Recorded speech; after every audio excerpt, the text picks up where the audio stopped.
जळगावमध्ये आज लेवा पाटीदार समाजाच्या महिलांसाठी ऐतिहासिक असा सोहळा पार पडला आहे.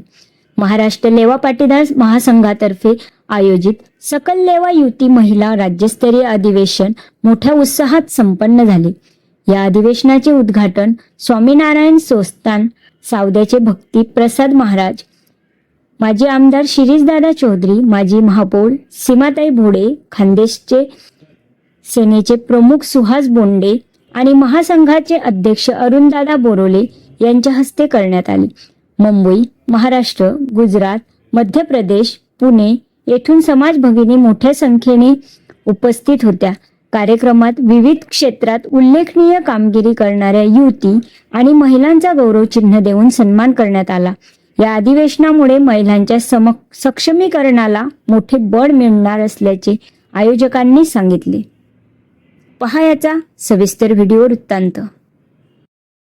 दादा खडसे यांनी महिला अधिवेशन ही अत्यंत नाविन्यपूर्ण संकल्पना मांडली. ही संकल्पना केवळ कागदावर न राहू देता आपल्या महासंघाचे कार्यक्षम अध्यक्ष आदरणीय श्री अरुणदादा बोरले यांच्या खंबीर नेतृत्वाखाली तिची तत्काळ अंमलबजावणी विचार मांडण्यासाठी व कर्तृत्व सिद्ध करण्यासाठी एक हक्काचे व्यासपीठ मिळवून दिले. याबद्दल मी महासंघाचे मनपूर्वक आभार मानते. लेवा पाटीदार समाजाच्या समृद्ध वारसाचे जतन आणि सर्वांगीण विकासासाठी कटिबद्ध असणारा महाराष्ट्र लेवा पाटीदार महासंघ हा समाजाच्या ऐक्याचा भक्कम कणा आहे. आजचा हा दिवस आपल्या लेवा पाटीदार समाजाच्या इतिहासातील एक सुवर्ण क्षण आहे. अधिवेशन म्हणजे केवळ एकत्र येणे नव्हे, तर प्रगतीची दिशा ठरवणे आणि आपल्या शक्तीची जाणीव करून देणे. आपल्या समाजाला संपन्न वारसा लाभलेला आहे. कवयित्री बहिणाबाई चौधरींच्या ओवाळणीपासून ते आजच्या आधुनिक युगातील कॉर्पोरेट कला, क्रीडा, सांस्कृतिक व प्रशासकीय क्षेत्रापर्यंत भरपूर वर्षापासून लेवा संघाच्या गोष्टी मी ऐकतो, परंतु सक्रियता मला असं वाटतं की या 2-3 वर्षापासूनच आलेली आहे.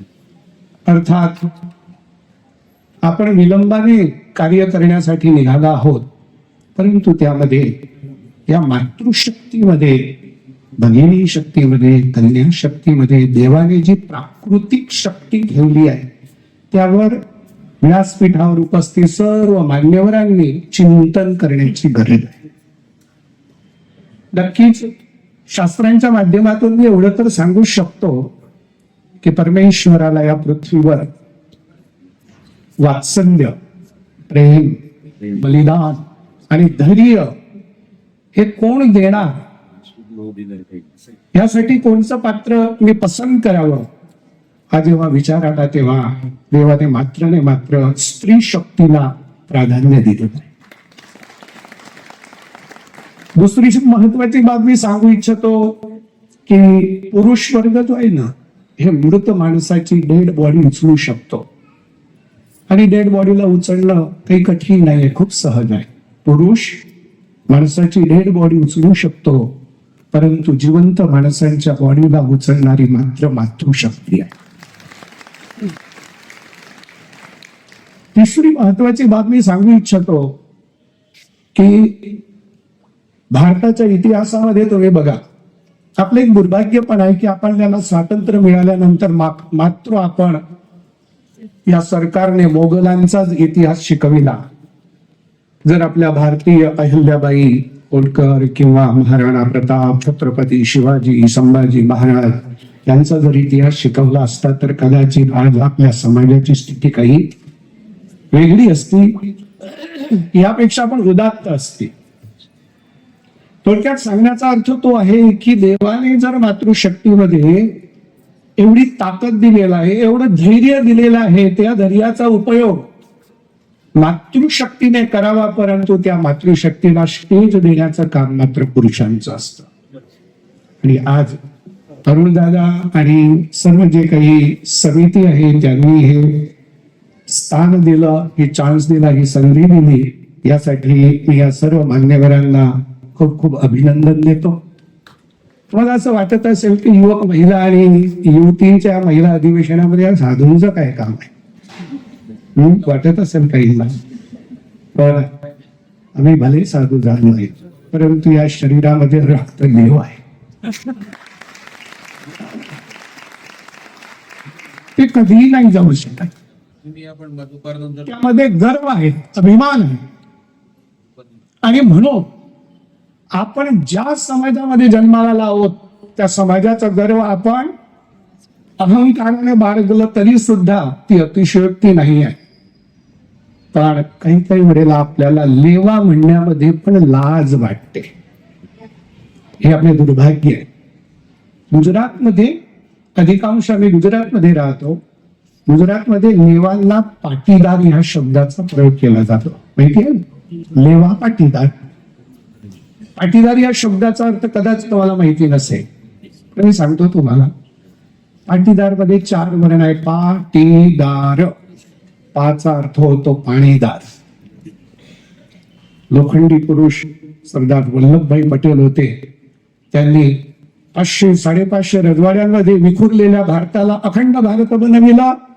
हे पाटीदाराचं काम होतं. म्हणजे पाणीदार, ज्याला आपण म्हणतो ना दगडी पाणी, हे आपल्या प्रत्येकाच्या रक्तामध्ये आहे, प्रत्येकाच्या शरीरामध्ये आहे. दुसरी बाब येते टी. टी म्हणजे टाइम येतो तेव्हा टिपून टाकतात. म्हणजे आपल्यावर यदा कदाचित कोणी आक्रमण करीत असलं तर आपण ती वाट बघायची नाही. काही लोक गांधीजीचा वाक्य लक्षामध्ये घेऊन एक गालावर जर कोणी थप्पड मारली तर दुसरा धरायचा. आपले शास्त्र ते नाही शिकवत आपल्याला. आपल्यावर कोणी प्रहार करीत आहे तत्पूर्व आपण त्याच्यावर प्रहार करावा. म्हणजे टी म्हणजे टाइम येतो तेव्हा टिपून टाकायचं. टिपत माहित पडतं मला. आणि तिसरा वर्ण आहे दा. ना म्हणजे दान देणं. नक्कीच समाजाचा उत्कर्ष जर करायचा असला आणि या लेवा भगिनींना जर चांगलं स्टेज द्यायचं असलं तर नक्कीच आपल्याला इथे फंड हा एकत्र करावाच लागेल. आणि त्या फंडाच्या पोटीच आपण काहीतरी कार्य करू शकतो. म्हटलं जातं पैसा खुदा तो नाही आहे, लेकिन खुदा से कम भी नाही. आणि चौथा वर्ण येतो र. र म्हणजे रमाडी घालणे, म्हणजे खेळवणं. समोरच्या व्यक्तीजवळून कार्य कसं सिद्ध करून घेणं हे पाटीदारांना येत असतं, लेवांना येत असतं. आणि म्हणून म्हटलेलं आहे पाटीदार.